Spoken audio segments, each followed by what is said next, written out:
Good evening and welcome to the Literaturhaus Berlin and also at home in the stream. My name is Sonja Longolius and I welcome you to the German book premiere of Lindsay Stonebridge's book, Wir sind frei, die Welt zu verändern. Yes, indeed, or we are free to change the world, I think so. But sometimes we need great thinkers like Hannah Arendt to remind us of that.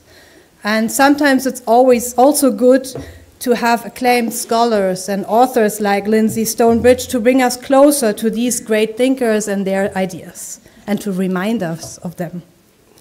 Thus, I'm particularly honored to welcome Lindsay Stonebridge tonight on our stage, together with the author and philosopher Wolfram Eilenberger. Welcome to both of you.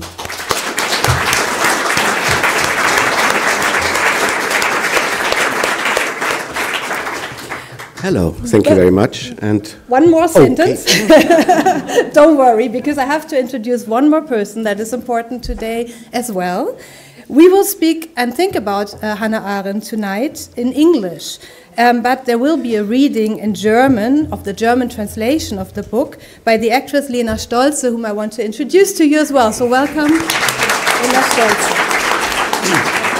And now I give the stage free for you and your talk, and we are all very excited. Thank you for being here, and have a lovely evening.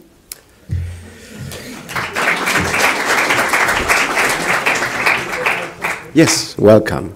It's my great pleasure to welcome you to this event. It's a book premiere, the first in Germany, on a book that is called We are free to change the world, or in German, Wir sind frei, die Welt zu verändern. Now, as a philosopher, three questions immediately arise when you look at that book.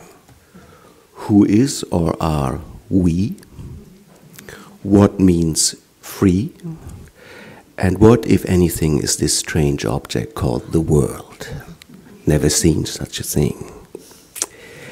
I hope we will be able to clarify these questions, and we should be very glad that the author of this beautiful book is with us here tonight. It's Lindsay Stonebridge. She's Professor of Humanities and Human Rights at the University of Birmingham. She's an acclaimed author. She's a member and fellow of the British Academy. She has written other books before, other narrative books, one might say. One is called Writing and Writing, like rights. Another one is Placeless People, and now this book on Hannah Arendt. Very warm welcome to Berlin, Lindsay Stonebridge. Thank you.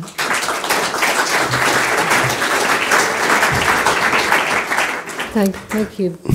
Can I just say, some of you will know a wonderful interview between Arendt and Günter Gauss. And he asks her what remains of Germany. And she says, the language remains.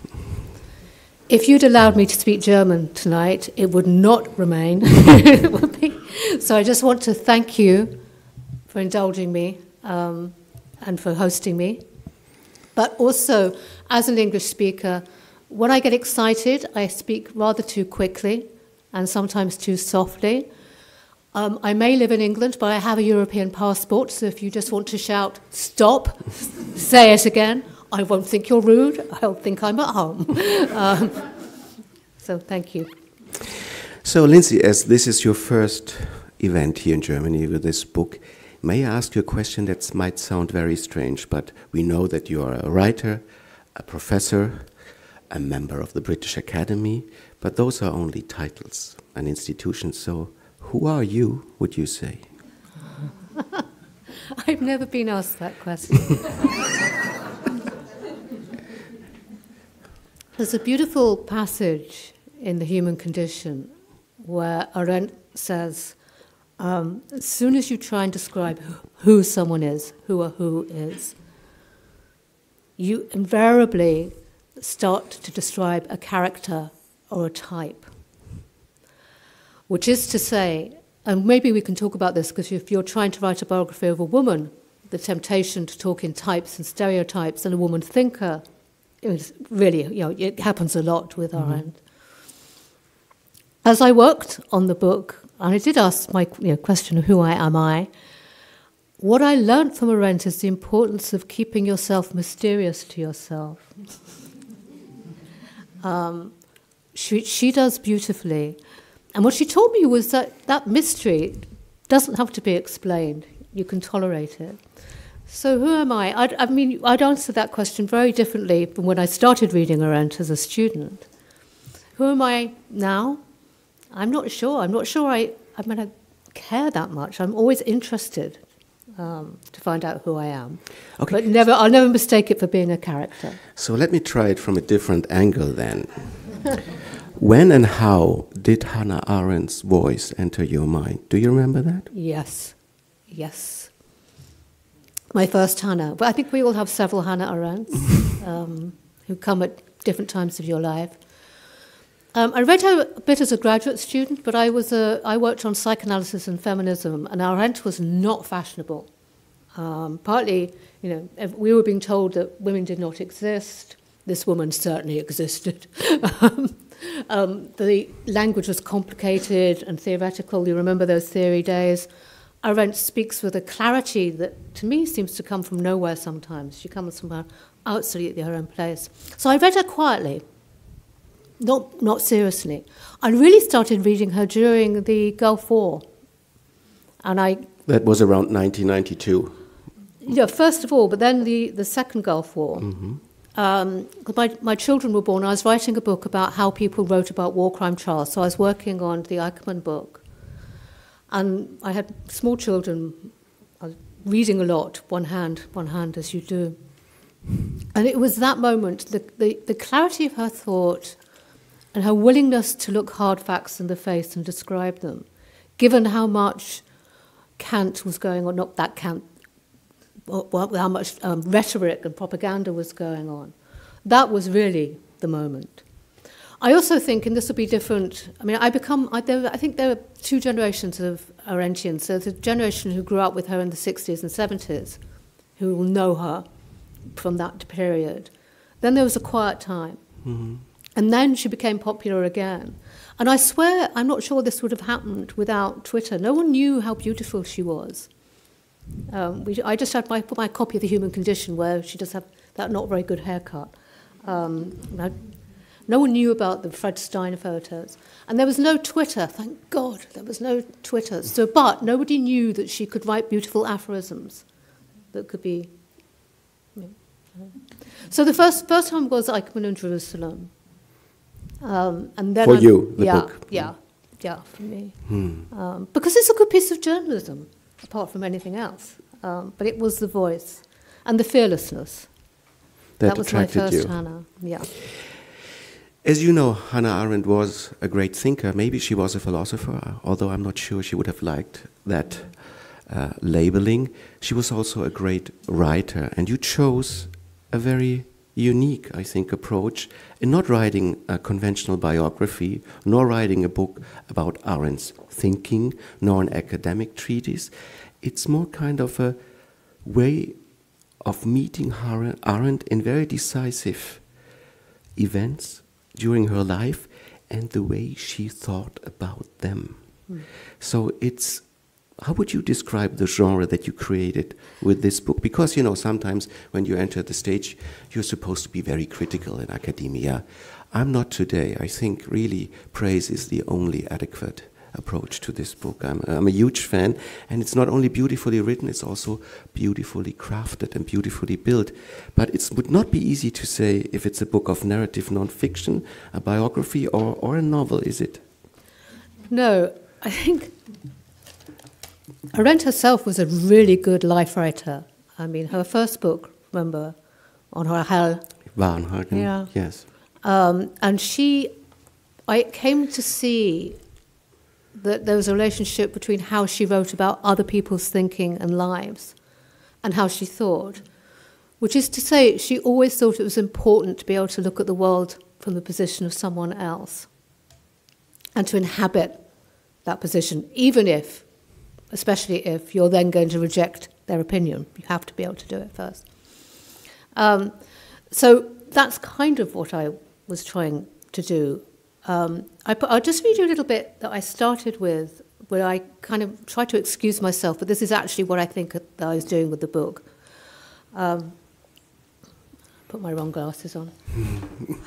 Hannah Arendt was committed to what Immanuel Kant called an enlarged mentality, which she believed to be the grounding for good judgment. This type of critical imagination is not creative, nor is it necessarily empathetic. Here's Hannah.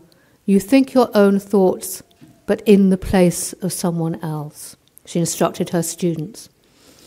In this book, I have tried to think my own thoughts in the place of Hannah Arendt.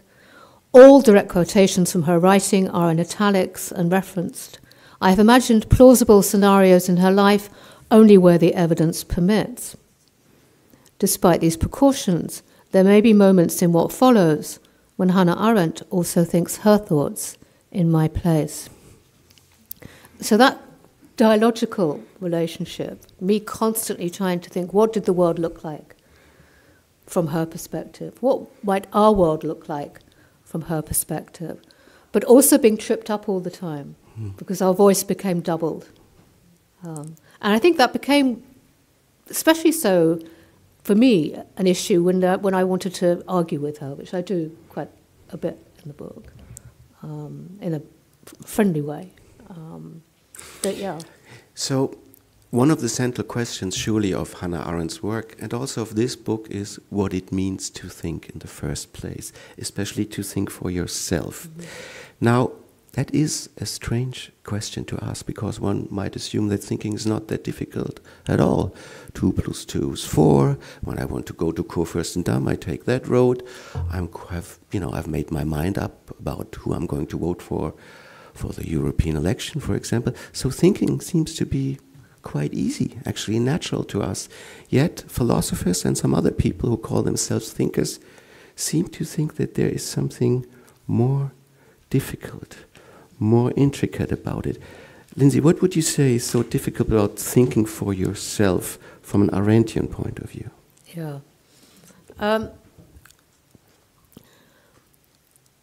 I think what I love about the way she approaches the question of thinking is her acknowledgement that thinking is radically democratic, we all do it. So she talks about thinking as being that 2-in-1 conversation that you have in your head all the time. Not all the time, otherwise you'd never get anything done. You have to know. Like a stream of consciousness, you might say. No, it's not a stream of consciousness, it's always that voice. It's always there. And I think, for me, and a lot of people can remember this, is you become aware of yourself as a thinking person as a child when you hear that voice in your head for the first time. Mm. And I found that terribly liberating. I can still remember thinking, oh, I've got a voice in my head. And perhaps I should have thought, oh, perhaps there's something wrong with me. But actually I thought, oh, someone to talk to. And that's kind of what she means. I mean, the ethics of that are really important because she then follows Socrates and says, the 2-in-1 conversation is the person who we live with. That's why we have to act morally, because we don't want to live. You don't have to live. You can't escape from yourself, she's saying that. So it's this 2-in-1 conversation. And she also said that everybody did it. And that's why she was suspicious of professional philosophers quite a lot of the time. May I intervene here? Because it's interesting what you say, and I absolutely agree. And this little voice in our head, some have more than one, some have many, they become writers.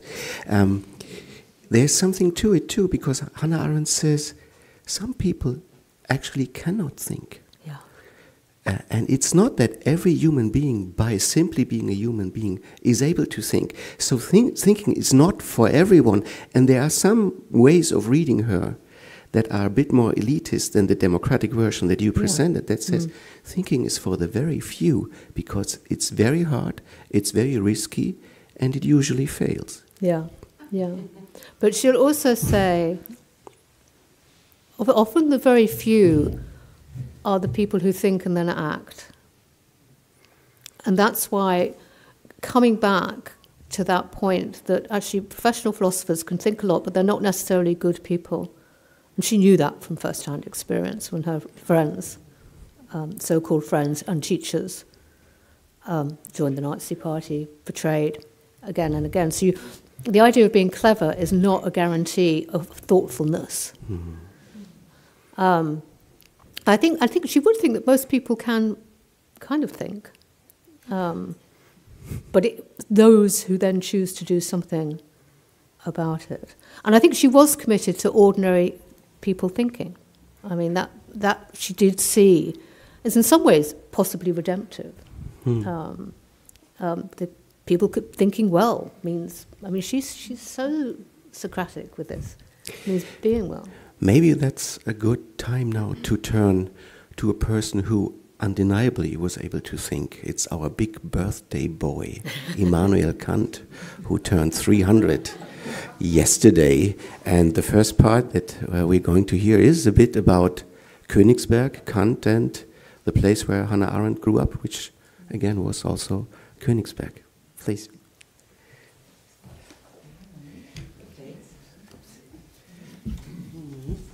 Hello. Jetzt rede ich aber nicht Englisch weiter. Wie man denkt. Es gibt keine gefährlichen Gedanken. Das Denken an sich ist gefährlich. Hannah Arendt über den Zusammenhang von Denken und Moral. Königsberg, 1783. Die Glocke des Doms ertönt. Ein Mann kontrolliert seine Taschenuhr, während er die Holzbrücke überquert, wie er es an jedem Tag zu dieser Stunde tut. Der Mann ist der Philosoph der Vernunft, Immanuel Kant, und er weiß, dass er innerhalb der nächsten 2 Minuten die 4. Brücke am Kneiphof überqueren wird, jener Insel, die inmitten der Stadt im Fluss Pregel liegt, bevor er über die 5. Brücke ans andere Ufer des Flusses spaziert und dann über die 6. wieder zurückkehrt, zugleich die Brücke, an der er gestartet ist, und die ihn nach Hause und zu seiner nachmittäglichen Arbeit führen wird. An manchen Tagen überquert er alle 7 Brücken der Stadt, indem er zur Holzbrücke im Süden wandert, aber nicht heute. Wie jeder weiß, der in Königsberg lebt, gilt nämlich, will man alle 7 Brücken genau einmal überqueren und dabei zum Ausgangspunkt zurückkehren, dann muss man den Fluss mindestens 8-mal kreuzen. 6 Brücken zu überqueren erfordert mehr als 7 Flussübertritte, die Überquerung von 5 mehr als 6 und so weiter. Königsberg war dafür berühmt, dass es nicht möglich war, an beiden Ufern des Flusses entlang zu gehen und die beiden Inseln in seiner Mitte zu betreten, ohne eine der 7 Brücken 2-mal überqueren zu müssen. Wie der Mathematiker Leonhard Euler 1735 bewiesen hat, musste man die Brücken allerdings gar nicht wirklich überqueren, um diese Wahrheit zu belegen. Man konnte sich dafür auch der Vernunft bedienen. Ein recht simpler Graph, der heute Eulerscher Graph genannt wird, übersetzte die Brücken und Ufer in Ecken und Kanten und gab einem alles in die Hand, was man wissen musste. Es war mathematisch unmöglich, beide Ufern und Inseln zu besuchen, wenn man alle 7 Brücken nur einmal überqueren wollte, und damit hatte sich die Sache. Kant hat bei seinem täglichen Spaziergang wahrscheinlich versucht, nicht an den Eulerschen Graphen zu denken. Er glaubte, ja, lebte tatsächlich für die Vernunft und für die Wahrheiten, die sich mit Hilfe des menschlichen Geistes aufdecken ließen. Aber dass Euler ein weiteres Theorem zum Beweis der Existenz Gottes vorgelegt hatte, ärgerte ihn. Gott und Brücken gehören nicht in dieselbe Kategorie. Man erfährt eine Brücke nicht auf dieselbe Weise, wie man Gott erfährt, und deshalb muss man auch jeweils unterschiedlich über sie nachdenken. Da war der Verstand, das Mittel, mit dem man Dinge herausfindet. Und da war die Vernunft, der Intellekt, das Verstehen und Nachdenken, mit dem wir nach dem Sinn in den Dingen suchen. Die Dinge existieren nicht einfach nur deshalb, weil man sie sich auf verständliche Weise vorstellen und sie in seinem Kopf kontrollieren kann. Man muss vielmehr über sein Denken selbst nachdenken, wenn man die Bedeutung von Dingen wie Gott, Freiheit, Glaube, Moral und dem menschlichen Dasein wirklich erkennen will. Auch wenn das Ergebnis am Ende nur in dem Nachweis bestand, dass diese Dinge eben nicht nachgewiesen werden konnten. Alles hängt davon ab, wie man die Welt auffasst, unter welchen Kategorien man die Dinge einsortiert, wie das Denken für einen strukturiert ist und wie man in Reaktion darauf seinen eigenen Gedanken ordnet. Das Reflexionsvermögen, die Vernunft, dachte Kant missmutig, war eben genau der Grund dafür, dass er frei war. Frei, selbst entscheiden zu können, ob heute für ihn selbst ein Tag mit einem oder ein 6- oder 7-Brücken-Spaziergang sein würde. Theorem hin, Graf her. Fast 1,5 Jahrhunderte später läuft die junge Hannah Arendt über dieselbe Brücke. Dieselbe Domglocke ertönt zur gleichen Zeit, aber sie hört sie gar nicht richtig. Ihre Gedanken sind ganz woanders. Sie weiß, dass sie spät dran ist, schließlich rennt sie ja, ist sich jedoch nicht ganz im Klaren darüber, wozu eigentlich. Irgendetwas stimmt nicht. Sie bleibt stehen, macht auf dem Absatz kehrt und verliert kurz die Orientierung. Die neue Synagoge liegt vor ihr. Ihr fällt wieder ein, dass sie gerade Rabbiner Vogelstein besucht hat, um über Gott und den Zustand ihres Glaubens zu sprechen, aber auch, weil ihr der Klang seiner Stimme und die Tatsache, dass er sie ernst nahm, gefallen haben. Nun muss sie sich entscheiden, ob sie über die Holzbrücke zurück über die Insel geht und den längeren, aber schöneren Weg nach Hause nimmt, oder ob sie die Dombrücke nehmen soll, was zwar die kürzere Strecke ist, sie aber am früheren Wohnhaus Kants vorbeiführt. Wie üblich entscheidet sie sich für Letzteres. Wo war sie denn gerade eben noch? Gedanken verloren. Aber wohin gehe ich denn, wenn ich denke?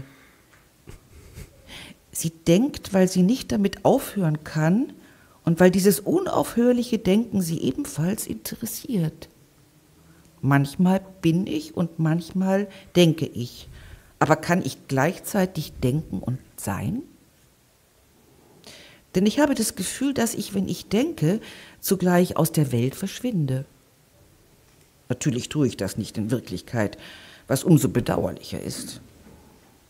Sie erblickt eine Gruppe junger Männer, die sich ihr langsam nähert. Studenten der Albertina-Universität, vielleicht Angehörige des Studentenchors, ein paar Abzeichen glitzern im Sonnenlicht. Sie sehen sie auf jeden Fall. Sie flüstern, aber so, dass sie es hören kann. Jüdin. Der Blick der Gruppe trifft eine empfindliche Stelle, wie einen blauen Fleck. Der Blick ihres ersten Freundes, Ernst Grumach, hingegen, so kommt es ihr wie aus dem Nichts in den Sinn, berührt dieselbe Stelle auf eine viel angenehmere Weise. Sie beschließt, aus ihrem verwirrten Taumeln einen kleinen ironischen Trotztanz zu machen. Quatsch, ruft sie leise, gibt den Blick der anderen über ihre Schulter lächelnd zurück und wirbelt ihre Zöpfe durch die Luft. Dann rennt sie auf die Brücke zu.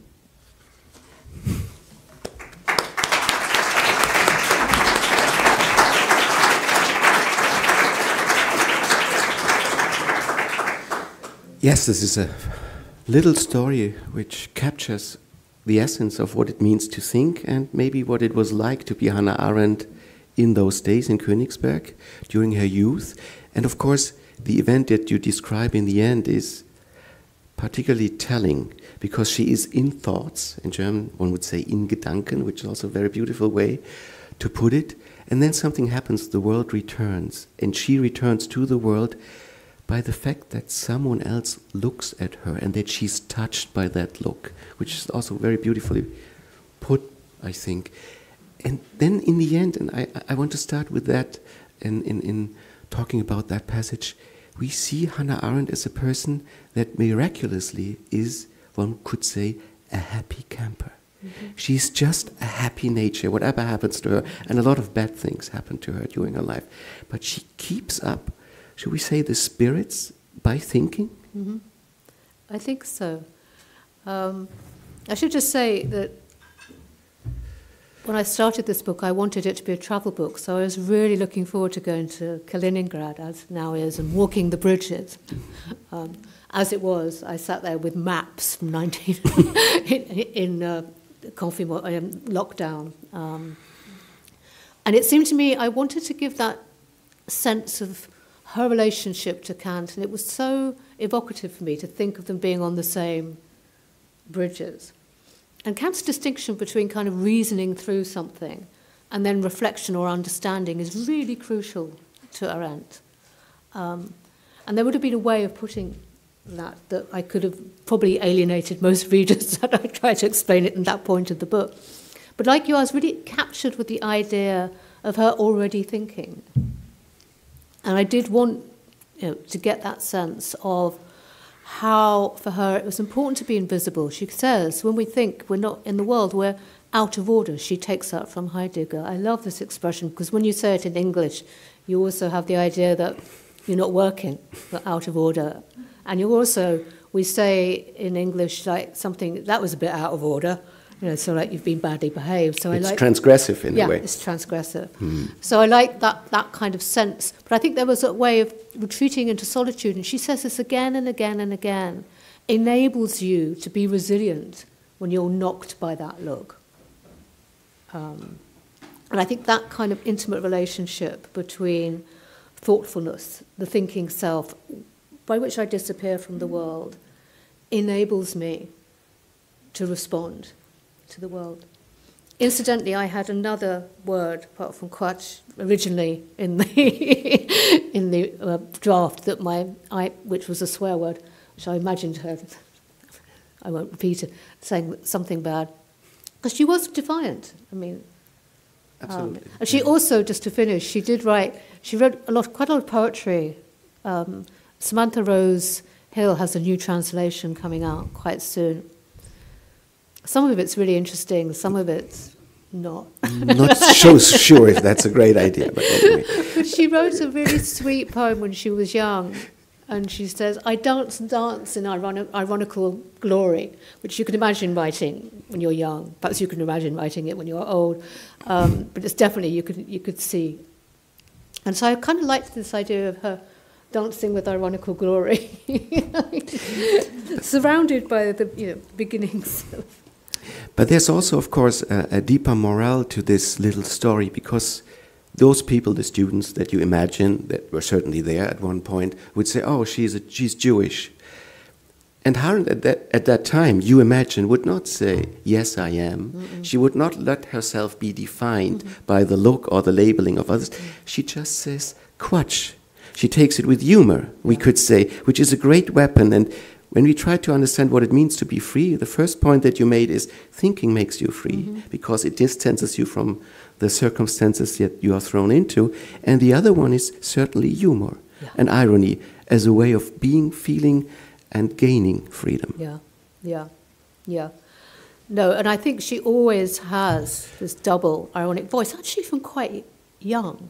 I mean, partly because she was immersed in German Romanticism, so she understood that irony has a kind of place to play in the Enlightenment and in thinking. But irony is also, she does it so well. What irony does is create an echo. So quite often when you're being ironic, you're just repeating what's being said to you. So it's the injurious voice. I mean, those of you who've got teenage kids will know this voice very well. So I'm really, I'm really unhappy. But it's often a way of defanging the insult or the injury by repeating it and sending it back, by echoing it and sending it back.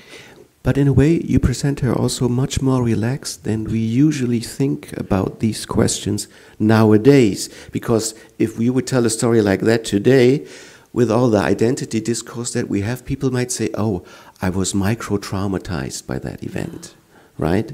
And that might be true or not, but certainly that was not Arendt's way of thinking about these things and reacting to them, which was a great privilege or a gift, because she was just so that she would not let that stand that way. Yeah. I mean, two things there, and I think I really feel that at the moment. When I was talking earlier about coming to Arendt through the Eichmann book, that book is written in irony all the way through, and people did not get it. So there's a point where they have this just this really heartbreaking, because they were friends, correspondence with Shalem, where at one point she says in the book, Eichmann was so impressed by something. Eichmann always used to pretend he spoke Yiddish, he pretend he was fluent in Hebrew.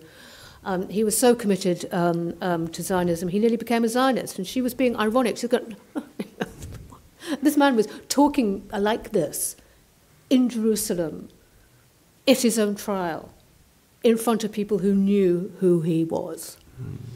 And she was being ironic. She's ironic all the way through that book. And people did not hear the irony. And I feel that now. I mean, I feel that I've got into trouble myself when we first had something called Brexit in Britain. I wrote a piece in which I was ironic, and I immediately got picked up in the right-wing press, and she said she thinks we're all stupid. I was actually saying you shouldn't think all people who vote Brexit are stupid. I was being ironic, and then I thought, okay, we're not going to. Britain is now irony-free for a little while. I'll let you know when we can do irony again, and maybe we can come back. But at that point, it was irony-free. But I think some people did not get the irony. No. Some did get it and did not like it. I mean, I think that's the more common reaction, at least in Germany, to that book, that the people who got the irony thought irony is in place sometimes, sometimes not, and certainly not about this topic. Yeah, yeah. But she would not have that either, because, I mean, I think the philosophical point behind it might be, if you want to think, you need that double kind of discourse that is built into the ironic stance towards the world. That's absolutely right, because irony is a way of having two voices in one. Yes. And that's a way to talk freely, in a way, because you have two exits, as it were, to receive the message. Yeah, yeah. And it returns the message to us as well. Yes. Sometimes the human longings are so that in certain contexts you want one message only, right? Yeah. No, absolutely. Absolutely. And I think also irony can be a form of defense. And I think it certainly was in the Eichmann book. I mean, I think that is a book about grief. But it's not where you usually hear it like that. She certainly would not have any sentiment or pathos. Yes. That she thought was a historical and a moral insult. A way of being blind. Yeah. Yes. In that passage that was read, there are these bridges, which I think is also a beautiful picture for what it means to think, because one could think of thinking as the capacity to bridge divides, dualities. And I think a great talent for Arendt, wouldn't you say, is that she was able to bridge dualities by thinking in her own person. She was German and Jewish, for example. She was a writer and an academic. One could go on and on. Yeah. Would you think, I mean, what do you think about that capacity to bridge things by thinking? Yeah, I think she does have that capacity to bridge things by thinking, because she enabled herself from very early on, I think, to think from another perspective. But she'd never... I think she quite liked the idea of building bridges and bridges being there. But she was always... I think she also thought bridges were important to keep things separate, too. And what she... That's also a function of a bridge. Exactly. Beautiful. Exactly. So bridging, we often talk about we need to bridge over, we need to join more. But I think she also saw the real importance of... It's important to keep people apart. I mean, that's one of her anti-totalitarian messages. It's really important to have a politics where you're not squashed together, where there are bridges.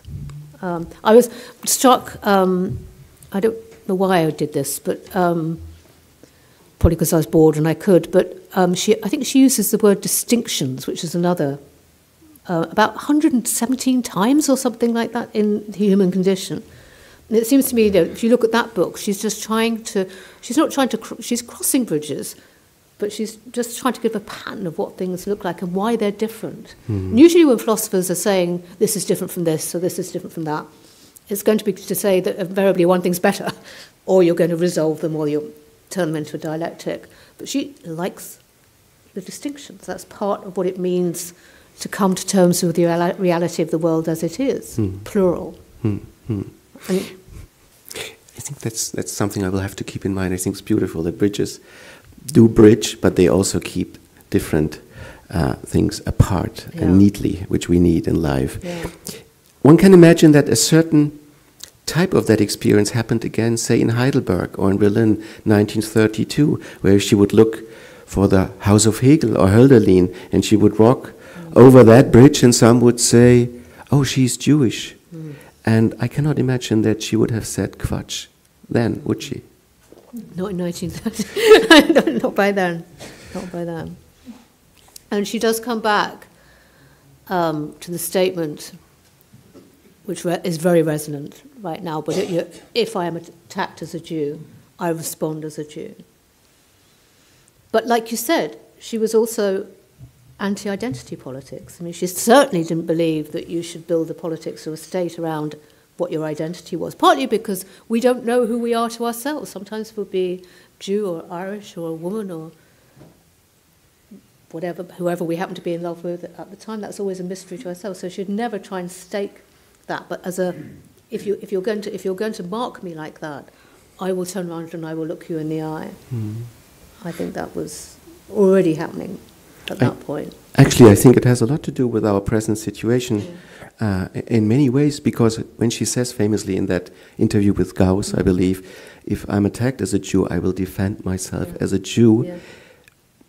Does that mean that there are situations in life where identity is reactive and has to be? Yeah.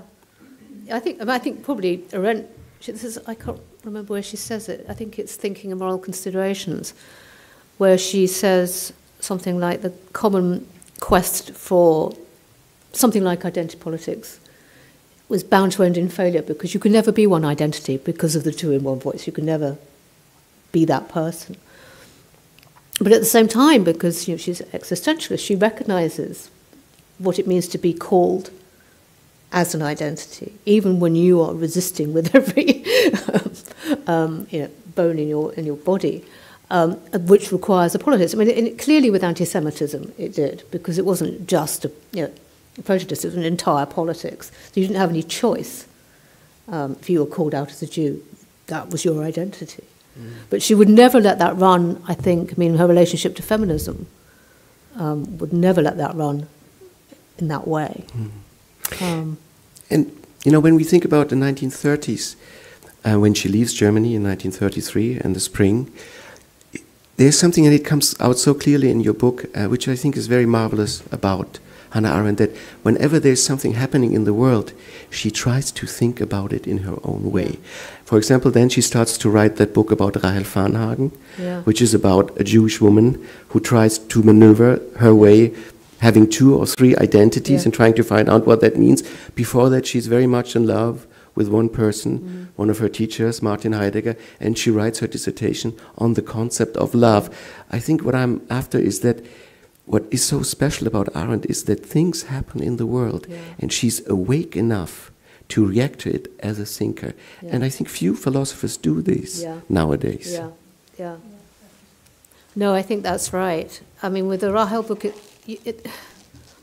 especially the last chapter where she's saying assimilation has failed, and she gets her angry voice at that point. It's a beautiful piece of writing. It's quite a disturbing piece of writing, I think. The love book on Augustine, I just love, because she's it's her dissertation. It's her dissertation, and she did rewrite it. So when you read it now, especially when it was being translated into the English, she kind of rewrote quite a lot. So I was sitting there going, "Oh my God, she was about 19. How does she do this?" But she'd taken Heidegger's lesson about the grounds of philosophy now being up for grabs, and what she understood by the end of a kind of metaphysical grounding was a kind of freedom. So it was up to you to go into the key texts of philosophy, go into its meanings, and make new meanings. And she writes, that book is the first time she starts to think about love, and it's a direct response to Heidegger's fascination with death and death politics and death thinking. And she does it. She takes on these 2 men, both really vain. I have much more time for Augustine than Heidegger, as might become clearer. Both incredibly sexist, and turns them on their head in the love book. And it says, in the beginning was love. Augustine's right about that. But in the beginning was not doctrine and was not control. In the beginning was the capacity to respond to plurality. And it's also so beautiful that, Heidegger was not very keen on other human beings. Like, he had a problem with accepting that they exist in the first place, and he was not sure why they would exist, because he was there, and that was good. And then there's another way of thinking about love, where love comes from God. But the argument of that dissertation, if I remember it rightly, is that you need two to love. It's not made by God, nor is it made by yourself. It's something that happens between people. So you need two, which is a plurality. Yeah, exactly. I love that passage when she starts on that. And it's also because there's a way, I can't remember how I interpreted it, is the utter singularity of love. So she never wanted politics of love. She has a very famous, not famous enough, correspondence with James Baldwin on this, because she thinks if you do politics in the name of, even in the name of love, you're squashing out singularity. And so what she really wants to protect love from politics and from social life. And we all know this, right? If you fall in love, you don't really want to tell anyone because it's going to spoil it. And that's right. And it's a scandal. There's only one person you care about. What about the others? Yeah, exactly, right? exactly. But that very particularity means you become part of a general humanity because we all fall in love. So this love has a way of having that plurality, but also the utter distinction as well. And it's a way, and she also has this great saying where she says, the only way I understand how to fall in love is ironically. So we're back to the double again, as well as that kind of being a very good truism. There's something quite risky and I think elegant that you do in the book. You invent two non-identical twins for Hannah Arendt, and they couldn't be more different. One of them is called Adolf Eichmann, which is kind of a parallel biography that is, in a way, she's living with him for a very long time in her life, in her head, as a voice, one might even say. And then there's this other voice that you established later on, the voice of James Baldwin, where she grapples also with the idea of race, gender, and identity, doing these things. I mean, was that a conscious decision to have these two voices as parallel voices in her life? No, I hadn't understood. I mean, Eichmann and Arendt were born less than 7 months apart. And then if you look at their background... Eichmann and her, yes. That he was kind of always there. They are parallel lives in that way. And I admit I kind of resisted putting too much of him in the book because it's been done a lot. And but it did give me a narrative structure to have this doubling. The Baldwin was more interesting. Of course, James Baldwin's going to be more interesting than that. Of course he is. Maybe you should explain, it's an African-American writer, because not everyone might know. James Baldwin is a queer African-American writer who, in 1962, wrote a wonderful essay in The New Yorker, which would become The Fire Next Time, which is a classic of, I think it's a classic of humanism, but it's certainly a classic of black humanism and African-American writing in the United States. And he talks about love a lot in that. And Arendt writes back, and the joy of black love and loving communities, and the power, and he talks about white racism as being a kind of phobic response to love, to black love. She reads him, and if you haven't read James Baldwin, I had this experience when I first read James Baldwin. You do think he's come from God, because he's just like, for me, he's someone that's like Tolstoy or Dostoevsky or Goethe. You just think, where do these words come from? I mean, he is like that. So she writes to him and says, I'm really moved by your essay, but I'm very suspicious about love. You can't have love coming into politics. So that's where it starts. But what I hadn't realized is how close in their thinking Arendt and Baldwin are. He doesn't respond to her letter, but later he says she was right. Someone said to him in an interview, who kind of said, "It's quite. You would never have discovered love had you not been so oppressed." And he was like, "Well, there are other ways of discovering love, okay, than years and years of racism." And what they share is a small c conservatism, which is conserving what is there in the world. And once I could see that link, loads of things opened up for me.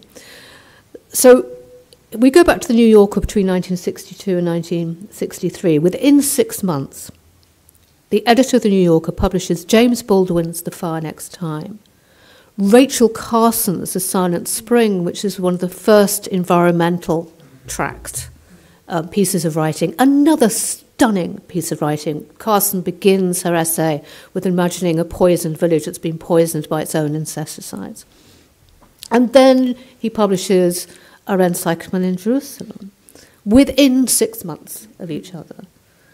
And you have there the kind of master Sounds like plot. a script for a Netflix series. I You know, know. the New Yorker is Except 1962. That would be exciting.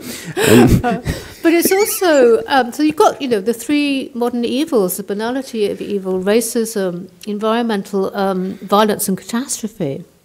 But what these writers all share, and they all really are writers, and I think this is important, is a sense for reality, for what is there. Baldwin calls it the constant. So none of them want us to make new worlds. That's not the way to be free. The way towards freedom is recognizing what is in front of our noses already. And it takes courage to do that. And it takes training to see it in the first place. Yes. Because it's not that easy to see what's right in front of our eyes. And maybe that's a good way now to begin with our second passage, because this is now 1962, it's 1957, a bit before that, but a decisive year in the post-war era. And we meet Hannah Arendt there in New York, I believe.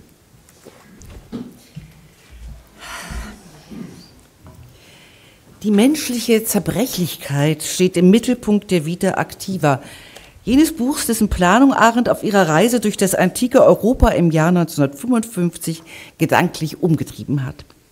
Nachdem sie die dunkle Geschichte der Elemente und Ursprünge totaler Herrschaft geschrieben und in gewissem Maße auch selbst erlebt hatte, schob sie alles beiseite, damit sie die Welt neu betrachten konnte, gereinigt von Ideologie, Geschichte und Metanarrativen. Die Vita Activa ist ein Buch über die Räume, in denen sich unser Leben abspielt. Das Private, das öffentlich-politische und das Gesellschaftliche. Und es handelt von der Art und Weise, wie wir uns in diesen Räumen bewegen, nämlich durchs Arbeiten, Herstellen und Handeln. Es ist ein Buch über das Leben, das wir führen müssen, um zu überleben. Über die Welt, die wir zwischen uns erschaffen und die Zeiten überdauern wird, und über die Pluralität, die uns ausmacht und die uns vielleicht eines Tages eine Politik bescheren wird, die mit Sorgfalt und einem scharfen Blick für die kleinen Dinge menschengemäß gestaltet ist. Arendt arbeitet mit Kategorien und Definitionen. Die Grundbedingung, unter der die Tätigkeit des Arbeitens steht, ist das Leben selbst, teilt sie uns mit. Die Grundbedingung, unter der die Tätigkeit des Herstellens steht, ist Weltlichkeit, während die des Handelns das Faktum der Pluralität ist.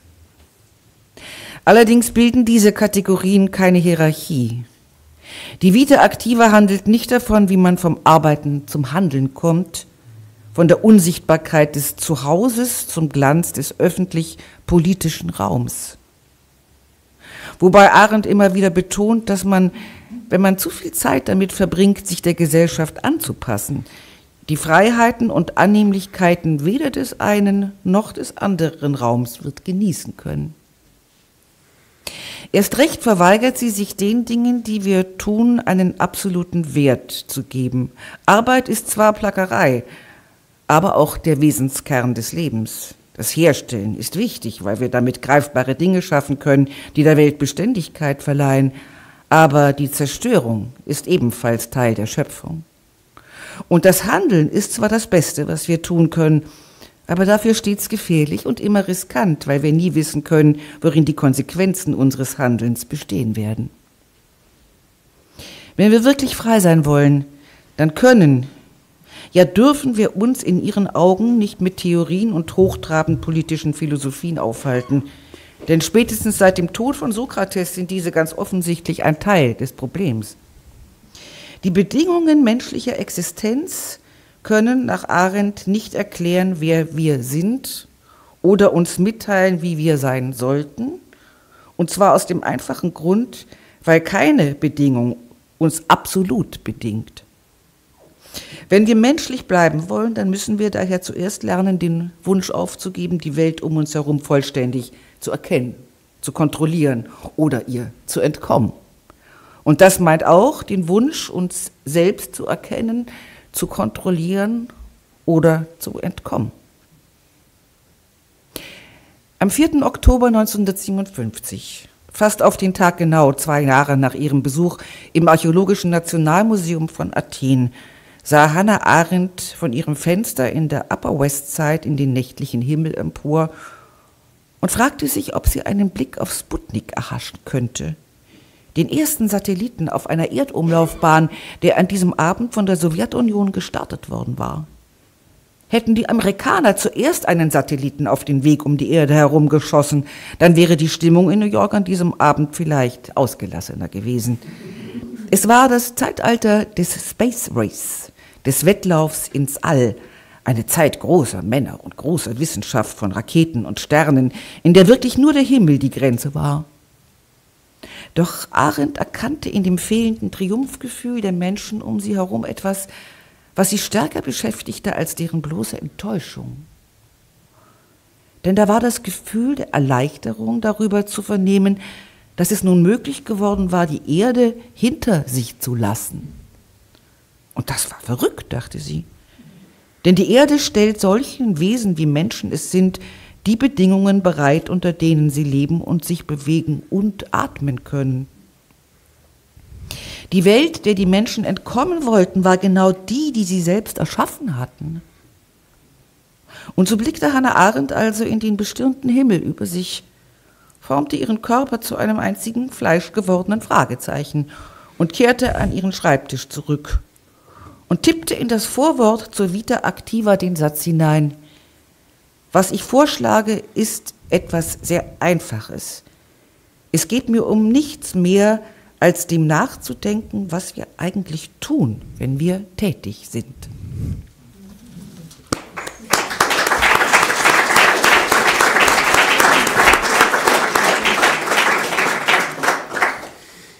Yes, and you talked about this conservatism with a small c, not as a political stance, but a way to see and behave and approach the world. By 1957, it was a peculiar constellation. There was the Sputnik and the space race that started. It was also the time when the Hungarian revolt was beaten down, which was quite a shock after Stalin's death that this could happen. Yeah. So, and certainly probably there was the nuclear arms race and the clear consciousness of everyone that we are able to destroy the very world that we live in. So, can we take it that you try to make the point that Arendt tells us in this little passage that there are different ways to not acknowledge that we are bound to the earth? One would be the race to space, and the other, the strange desire to destroy the very place that makes us free. No, I often think of that passage when I hear Elon Musk saying that it's fine, climate change is fine because he's going to build new colonies in space. And I think, God, what would Hannah Arendt be going? I mean, coming back to the irony and humour, she was often saying, we've wrecked the world. We've wrecked, she said a lot, the human world, and that's what she meant by the world, is the place that we've put together over history, over time, the thing that we have worked at, the thing that, action was a slightly different relationship to the world, but the thing we have made. But she also wrote quite a lot about the earth, and the difference between the two is quite, every time when I reread The Human Condition now, I think, she was there, she was getting there. So it wasn't just us, our world, the human world. It was the earth that we're also alienated from. So earth alienation and world alienation. And I think she was seeing clearly that a kind of madness had crept in. That's what she meant, I think, when she talks about totalitarian thinking. She said, that totalitarianism won't just go with the end of regimes, because tyrannies will always end. History, never soon enough. I'd like them to end sooner. But there's something about a totalitarian way of thinking that has now leaked into the world. And part of that has to do with living with the capacity for destruction. As if the gates of hell had opened up in a way. Yeah, and I think she often said, especially with the nuclear threat, that was always the reminder of totalitarianism, that it is completely mad to be able to end the world and to came up with the problem solvers coming up with thinking.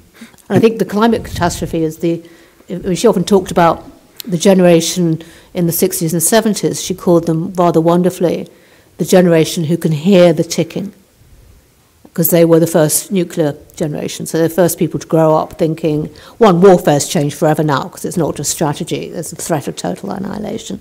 And as some of us will remember from that time, if those of us who grew up in the 80s did seriously think that we might be blown up at any moment. I mean, it wasn't... we grew up here in Berlin very much with that feeling. I mean, I remember that clearly in my youth.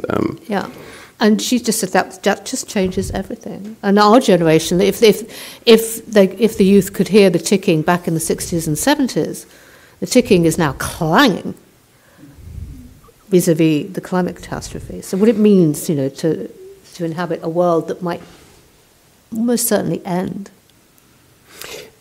You made a distinction, I think it's very interesting. We try to make good on our promise to understand what it means to be free, who are we, and what the world is. And so there's a distinction between the earth. Yeah. There's a distinction between the world as the total sum of our social relations. Yeah. And then, of course, there's a world view. There is ideologies. Yeah. And it is important, I think, to stress that Hannah Arendt was not in the worldview business. No. She never created a theory, and actually was quite skeptical of the entire task, wasn't she? Yeah, which can make writing a book about her quite hard, because she doesn't do that. I mean,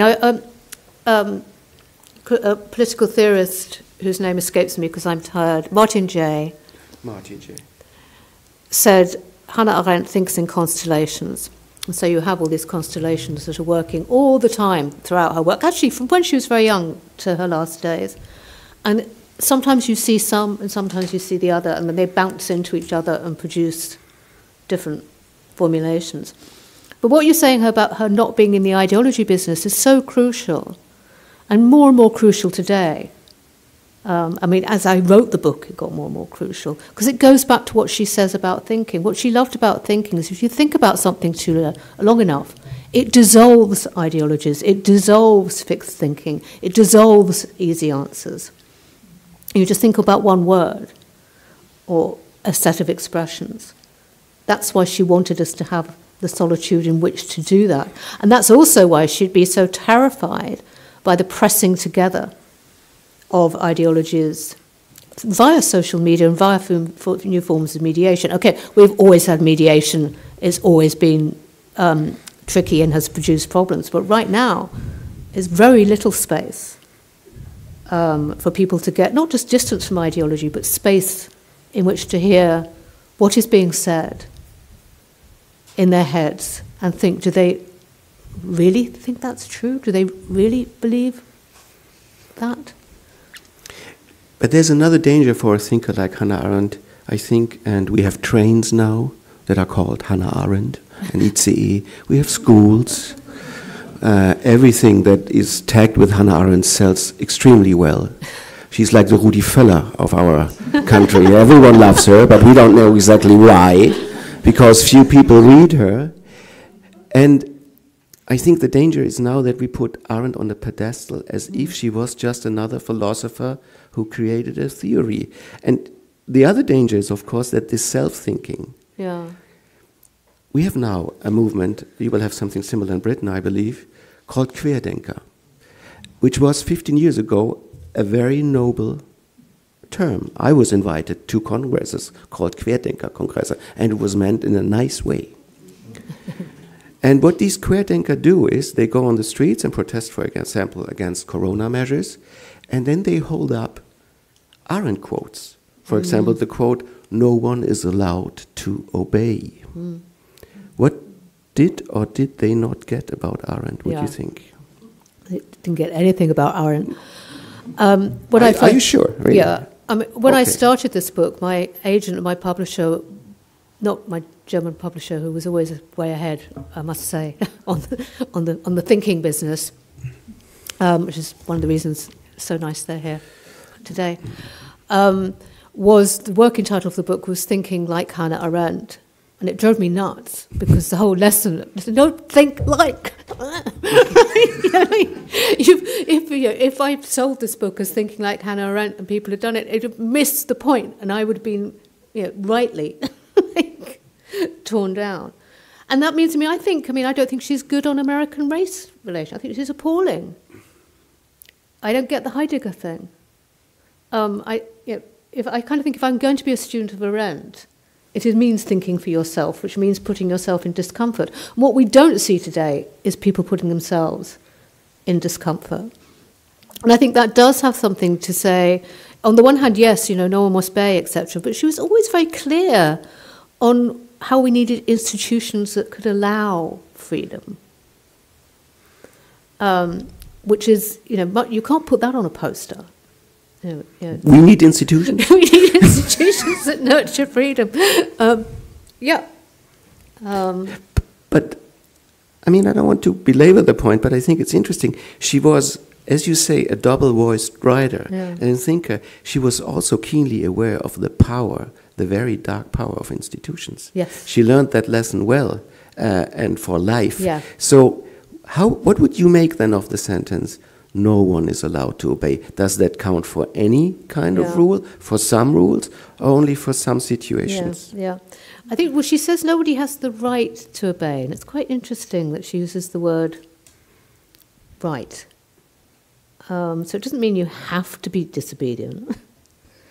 What it does mean is you can't sit there and say, it wasn't my fault, I knew it was happening, I wasn't prepared to be disobedient.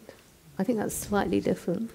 And would it also mean that if some government takes some measure, say we cannot leave the streets, we cannot leave the house for 2 weeks, and you just say, okay. Yeah. Would that be okay with Arendt? Because I don't think it would. I probably think she would have had difficulty with it. Partly she would have had difficulty because she didn't like things being done for the sake of life.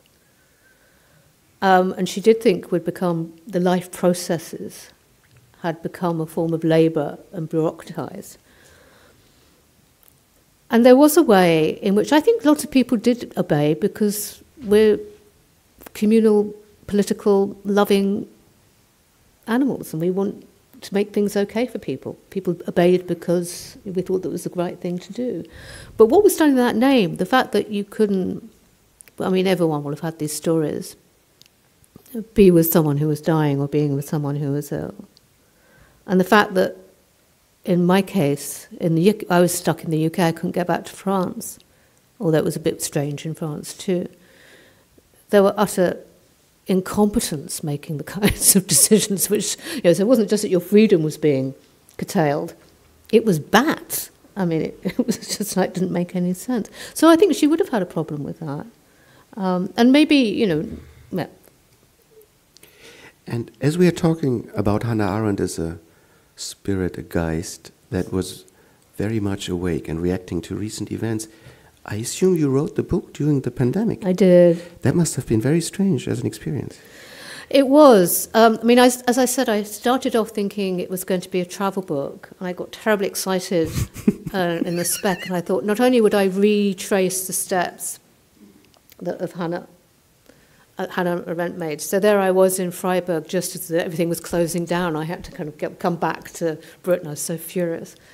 I'd also wanted to take her to places where I know she's really important and has new traditions and new ways of thinking. She was very important to the Arab Spring. She's very important in Brazil. She's read a lot in South Africa. So I thought, as well as telling her story, it'd be really good to go and talk to scholars and activists and artists and creators. And then I wrote most of the book stuck in England with maps of Kaliningrad and trying to recreate.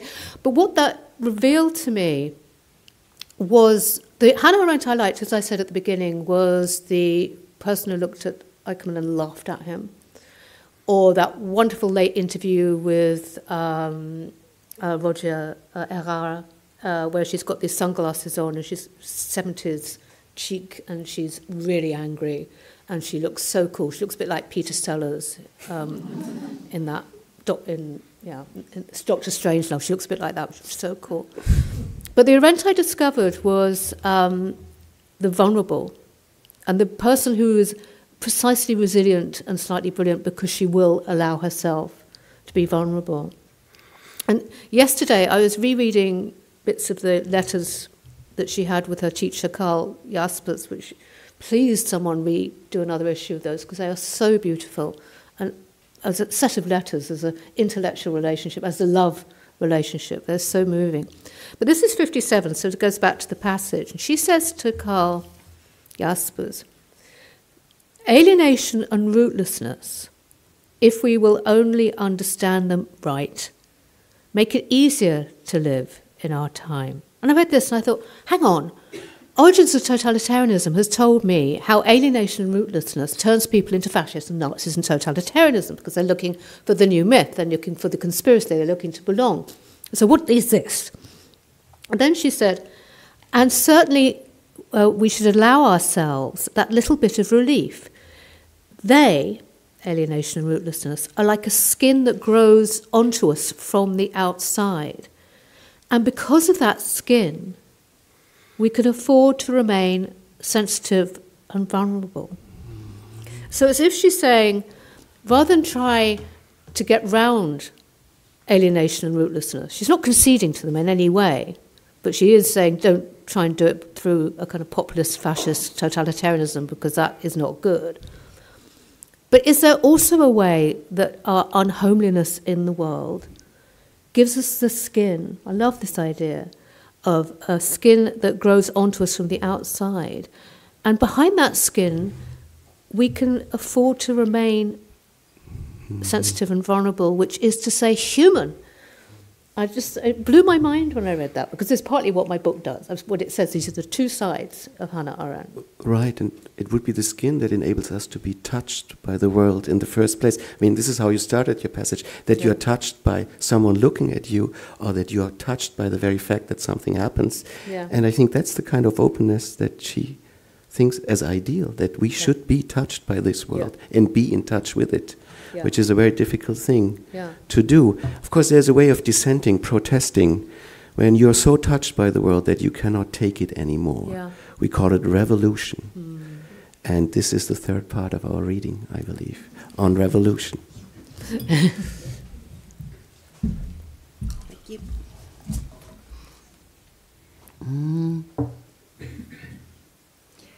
Eine Frau sitzt allein auf einer Bank, liest ein Buch und denkt über die Revolution nach, während hinter ihr eine tatsächliche Revolution zu sehen ist. Sie könnte Hannah Arendt sein, in jedem Moment ihres Lebens. Denn eine der Fragen, die sie beständig umtrieben, war die, wie man in Einsamkeit denkt und zugleich auf die Ereignisse reagieren kann, die sich um einen herum abspielen. Direkt vor ihrer Abreise nach Jerusalem 1961 veröffentlichte Arendt eine sechsteilige englischsprachige Essaysammlung unter dem Titel Between Past and Future. Das Vorwort The Gap Between Past and Future ist ein kurzes, dichtes Stück experimenteller Prosa und zählt zu meinen persönlichen Favoriten unter Arendts Schriften. Immer wenn ich es lese, fühlt es sich an, als wäre ich mit Hannah Arendt wieder ins 20. Jahrhundert zurückgereist und würde gegen seine Finsternis ankämpfen. Und immer fühlt es sich so an, als hätte ich diesen Text noch nie zuvor in meinem Leben gelesen, als ob seine Worte mich in eine Zukunft hineinziehen, die wir uns aktuell bestenfalls in Ansätzen vorstellen können. Sie eröffnet diesen Text mit einem Aphorismus von René Char, einem ihrer Freunde aus den Pariser Flüchtlingsjahren. Arendt übersetzt ihn mit: Unserer Erbschaft ist keinerlei Testament vorausgegangen, und bezeichnet ihn als einen seltsam jähen Ausspruch. Es war Freiheit, die in diesen Worten auf so eigentümliche Weise auf den Punkt gebracht wurde. Wie Arendt sagt: Bei jedem gemeinsamen Mahl bitten wir die Freiheit an unseren Tisch. So lautet ein anderer seiner Aphorismen: Der Platz bleibt leer, aber das Gedeck liegt bereit. Ist in der Welt der Menschen und innerhalb ihrer Angelegenheiten auf der Erde etwas existent, wenn es nicht einmal einen Namen besitzt, fragt Arendt im Anschluss. Was ist diese merkwürdige Art von Freiheit, die wir an unserem Tisch erwarten? Freiheit hat nicht nur einen, sondern viele Namen. In Amerika des Jahres 1776 wurde sie Public Happiness genannt, öffentliches Glück.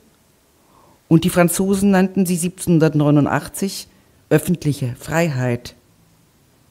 2019 im Libanon hieß sie Kelon Yani Kelon, 2022 im Iran Jinjian Assadi und in der Ukraine Slava Ukraini. Und auch als Aktivistinnen und Aktivisten I can't breathe riefen, die letzten Worte von George Floyd 2020, bevor er starb, kleideten sie die Forderung nach Freiheit in neue Worte. Arendts Punkt lautet, dass Freiheit weder in der einen Form noch unter dem einen Namen von Generation zu Generation überliefert werden kann. Unserer Erbschaft ist eben keinerlei Testament vorausgegangen, keinerlei Testament, so Schar, kein Zeugnis und keine narrative Form gibt es für diese Erfahrung. Für die Freiheit gibt es keine Bedienungsanleitung. Sie manifestiert sich entweder jedes Mal in einer anderen Gestalt oder sie manifestiert sich gar nicht. Doch da ist immer noch unsere Erbschaft. In der Tat spielt sich Freiheit ja nicht in einem luftleeren historischen Raum ab. Die Toten hinterlassen ihren letzten Willen, ihre Aufforderung an uns zu handeln, indem sie sich unseres Willens bedienen. Wenn wir auf die Zukunft hin orientiert handeln, dann erfüllen wir auch unsere Pflichten der Vergangenheit gegenüber. Dieses Gefühl, in einer langen politischen Tradition der Freiheit zu stehen, war für Hannah Arendt auch sehr wichtig. Vor 60 Jahren schrieb eine Frau, dem Totalitarismus entflohen, ein Buch über die Revolution. Heute ist Hannah Arendt Teil unserer Erbschaft und eine andere Frau trägt ihr Buch in ihrer Handtasche. Sie ist in Beirut oder sie könnte auch im Iran sein oder in Afghanistan oder in Minsk, Moskau oder Texas. Sie könnte überall auf der Welt sein, wo es den Frauen langt. Das Buch ist ihr Geheimnis. In ihm liest sie davon, wie die unverdächtigsten Ereignisse Menschen dazu bewegen können, aus dem Schatten hervorzukommen. Sie kann das Buch nicht mehr weglegen. Sie bringt es hinaus auf die Straße, schleust es durch die Sicherheitskontrollen hindurch und setzt sich lesend im Licht der Sonne auf eine Bank. Stunden später hebt sie wieder den Blick und bemerkt, dass ihre Stadt anders geworden ist. Etwas ist passiert. Ein Regenbogen überspannt nun den Himmel. Pass auf, flüstert sie sich selbst zu. Das ist ein historischer Moment.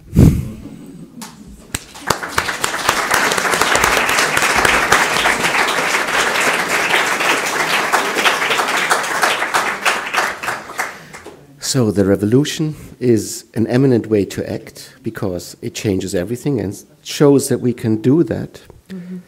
And the fact that you mentioned that there's no testament, one could say that's good news. Because if there was a testament, we wouldn't be free. Mm-hmm. But we could also say it's very bad news. Because if there was a testament, we would be safe. Mm-hmm. But we aren't. Yeah. And what Arendt does is build a bridge between those two thoughts, which is to say that freedom will be different all the time. That's why she doesn't believe in doctrine, why she doesn't think you can put theory in the world. You can't make a new world, she said, without breaking eggs, by which she meant people. And what she's coming from, I don't think you can overestimate the significance of Rosa Luxemburg for Arendt when she's writing on revolution, in terms of spontaneity, observation, of not going with all the guys because they're saying, yeah, we're going to have a revolution now. And she's, Rosa Luxemburg was sitting there going, it's not right, not now, because it's got to come from people. It's got to come from that moment. So that last comment, pay attention, this is a historic moment, was one that Hannah Arendt's mother said to her when she took Arendt, when Arendt was about 11, to a rally in support of Rosa Luxemburg in the German Revolution. So. But she also thought there are traditions of freedom, and that's, she sat down, when she worked on Revolution, the book, you look at her notes. The only book that is translated into Arab, I learned. Yeah, and Past and Future, yeah. But on Revolution was translated into Arabic because Nasser, the Egyptian leader, wanted to have preeminent, important Western political books available in Arabic, and he chose, well, not him personally, but that one was chosen. It was one which is very interesting. So she did think there were histories of freedom that we could respond to. And my point at the end of that passage is, Arendt is part, it goes back to your question about she's not an icon, she's part of a tradition that we can now be in correspondence with, but not by numbers, not by... And not as a testament. Not as a testament. It has to, it will be, freedom will be different, will land differently every time, otherwise it's not freedom. But if we think of the pertinence and importance of Hannah Arendt today, it's very easy to explain that, right? Because she actually embodies all the threats that we are facing right now. She's a German, Jewish, American thinker. She was very prophetic about the Israeli-Palestinian constellation. She was analyzing the rise of totalitarian systems. So when you look at the world right now, you could say it's always different. I don't want to counter that really, but one could also say it's strangely constant, it is the threats. So nothing much has changed. And that would be very sad, of course, for our generation to acknowledge that. Yeah. There are several passages that have words from Hannah Arendt that have been in my mind over the last 7 months. But one is towards the end of her life when she's thinking about violence. And she says two things. She says, the act of violence will undoubtedly change the world, but it will invariably lead to a worse world and a more violent world. So you can make change by brute violence, but most likely you're going to make more violence. And then she says the worst that could happen, and she did see this as totalitarianism's legacy, is that we accept that violence is a way of doing politics. We accept that violence and ideology are the ways of doing politics, and I think that's where we hideously are right now, which is very, very dangerous. I don't need to tell anyone in this room how dangerous it is. You're right. I mean, she was skeptical. She was very worried about Israel being built around the notion of a nation state. She was very sensitive before many. She was a refugee to the plight of the Palestinian refugees, and she could see that this would not be resolved. And one of the things I found in the archive a few months ago was after 67, it was after Yom Kippur, and she was really heartbroken. She was desperately scared for family and friends and for the Jewish homeland. And it disturbed her greatly. So she joined an association that's called something like American Professors for Peace in the Middle East, and lent her name, as you do, although most of us try not to lend our name to anything at the moment because it feels too scary to do that right now, but she did. And then about 2 months later, I found a letter where she's saying, can you take my name off your list of supporters? Because I've been reading your stuff and it's Zionist propaganda. And then she says, I have always supported Israel and I have never supported Zionist propaganda. And I thought, we can't even hear that today, let alone say it. Which makes me think we haven't come very far at all. The other thing I was reading, which is in her book, The Promise of Politics, was her reading of Homer. And she talks about the importance of writing and history.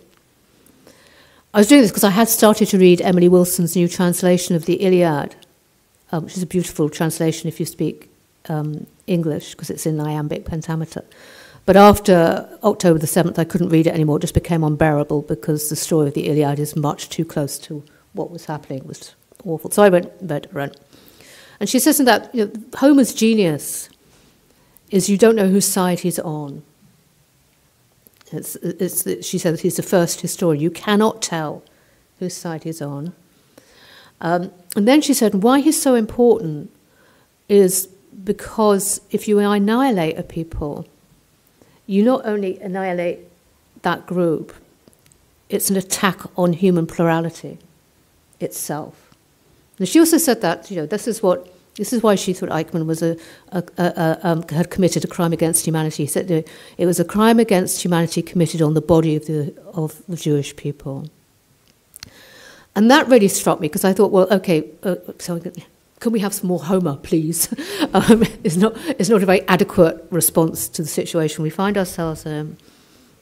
But in some ways it would have been Arendt's response, which is not about being objective or liberal, or it's just about recognizing the collective damage that's being done, and that I think we are doing in response to that damage. And that has quite a lot to do with the language we use and the cutting down of spaces for thought and bloody social media.